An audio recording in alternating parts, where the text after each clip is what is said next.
परम मंगलमय भगवत स्वरूप श्रीमद् भागवत महापुराण सप्ताह ज्ञान यज्ञ में हम सब आज सप्तम दिवस की कथा श्रवण कर रहे हैं। प्रातः सत्र में हम सब ने बड़े धूमधाम से भगवान के दिव्य महाराज का श्रवण किया। एक बार भगवान अंबिका वन में गए, वहां पर माता रानी का जागरण किया। रात्रि ज्यादा हो गई थी, इसलिए सारे ब्रजवासी वहीं अंबिका वन में सो गए, विश्राम करने लगे। रात्रि में एक सर्प आया और नंद बाबा के पैर को निगल गया, पकड़ लिया, छोड़ता ही नहीं था। सब प्रहार करने लगे, किसी प्रहार करने पर नहीं आया, सर्प पैर नहीं छोड़ा। इतने में नंद बाबा कन्हैया से कहते हैं, सर्पो मांग बसते तात प्रपन्नम परिमोचय। अरे कन्हैया बेटा, मैं तेरे शरण में हूँ, या सर्प से मेरी रक्षा कर, यह सर्प में तो खावे को लगे हुए। भगवान जा करके जैसे पाद प्रहार कहा, छूट गया। भगवान बोले अपना परिचय दो, तो कहता है, अहम विद्याधर कश्चित् सुदर्शन इति स्मृत श्रिया स्वरूप संपत्त्या विमाने नाचरन्ति स। प्रभु मैं विद्याधर हूँ, कोई थोड़ा विरूप मिल जाता था सामने में, मैं उनका परिहास करता था, उनका अपमान करता था। एक बार एक अंगिरा गोत्री महात्मा मिल गए, जरा वो टेढ़े मेढ़े दिखाई देख रहे थे, कई जगह से टेढ़े थे, तो मैंने उनका उपहास कर दिया। तो उन्होंने साफ दिया, मूर्ख तो हमारा परिहास करता है, जहाँ मैं तू साफ देता हूँ तू सर्प बन जा। परंतु जान के अगर वो महात्मा जी श्राप न दिए होते, आज मुझे दर्शन भी आपका न हुआ होता।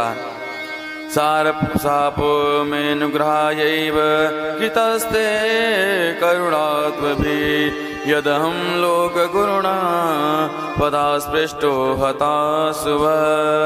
आज आपके चरण स्पर्श से हम पाप रहित हो गए हैं।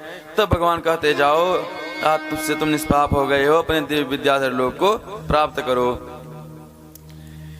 अब भगवान जब गौचारण के लिए चले जाते हैं, तो गोपियां कहती हैं, गोपियां का मन लगता नहीं है, तो आपस में दो गोपियां बातें करती हैं, इसी का नाम है युगल गीत। एक बार की बात है, यहाँ तो भगवान की बंसी चैन से बज रही है, उधर मामा कंस का क्या हाल है उसकी थोड़ा सुन लीजिए। एक बार नारद जी मथुरा में आए, तो क्या कहते हैं कि अरे कंस, तुम्हें मालूम नहीं है, जिन कृष्ण बलराम को तुम नंद यशोदा का पुत्र मान रहे हो, तुम्हें पता नहीं है वो देवकी वसुदेव के 7वें और 8वें पुत्र हैं। तुम अभी तक तुम जितने राक्षस भेजे हो, उन सब को दोनों भैया मिलकर ठिकाने लगा देते हैं। इसलिए तुम ऐसा करो कि किसी बहाने उन दोनों बालकों को, दोनों भाइयों को मथुरा बुला लो और तुम सब मिलकर के उसका वध कर दो। बोला हाँ गुरुजी, तुम्हें भरोसा? बोला आप सही कह रहे हैं। और निशाम अस्मदत्त वसुदेव जिघांसया निवारितो नारदेव तत्सतो मृत्युमात्मनः।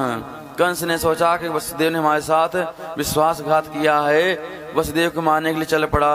उसी समय नारद समझाते हैं कि देखो कंस, अगर तुमने वसुदेव का वध कर दिया तो वासुदेव नंदन तुम्हारे हाथ लगने वाले नहीं हैं। जब तक वसुदेव जीवित रहेंगे, तब कभी न कभी कृष्ण अपने पिता से मिलने आएगा, तब तुम उसका वध कर देना। बोले राधे राधे।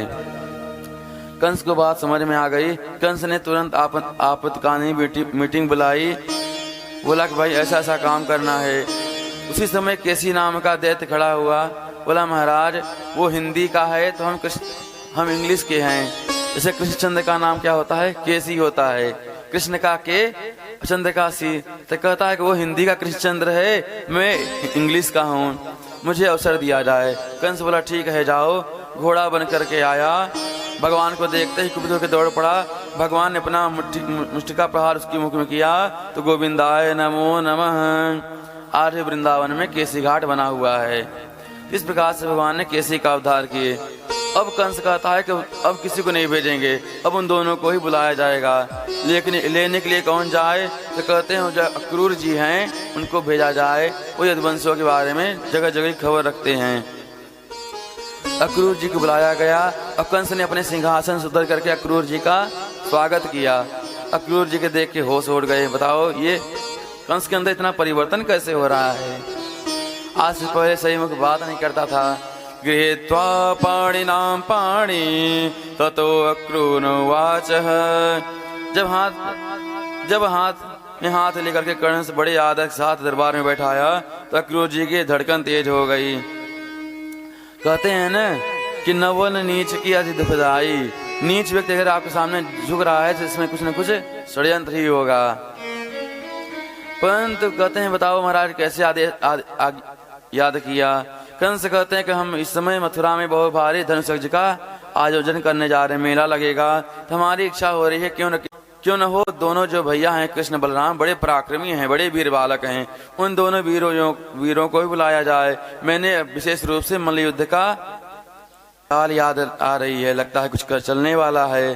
तो अक्रूर जी कहते हैं कि मनोरथान करो तुत्यई जनो देवहतानपि युज्यते हर्ष शोकाभ्याम तथाप्याज्ञां करोमि ते।